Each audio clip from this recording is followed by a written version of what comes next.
Cuba bayangkan perut korang tengah lapar, hari pula tengah hujan. Lepas tu korang boleh makan paper lunch ni panas-panas. So today kita nak cuba buat paper lunch ni sendiri dekat rumah. Mula-mula masukkan butter dan juga bawang Holland. Lepas tu kacaukan dia sampailah jadi brownish macam ni. Ataupun kita panggil dia caramelized onion. Dah settle tu, ambil nasi, letak dekat atas bawang tu tadi. Dan dekat tepi-tepi nasi tu kita letak daging. Daging ni boleh pakai daging syabu-syabu. Next, ambil jagung dalam semangkuk kecil, tabur dekat atas nasi. Tak cili padi ataupun daun bawang, letak butter sikit dan black pepper.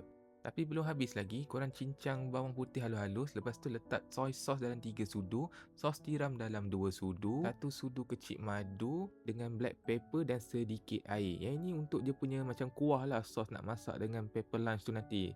Dah siap tu boleh dia terus tuang dekat atas nasi, bagi daging tu masak, sambil-sambil tu kacau lah, kacau, agak-agak dah masak, boleh terus makan. Ingatkan macam susah nak buat tapi rupanya senang je. Bismillahirrahmanirrahim.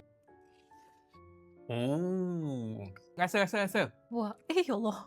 Apa langgar kamera tu? Banyaknya jagung.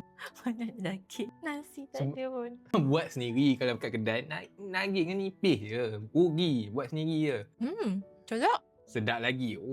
Turut dapat sedap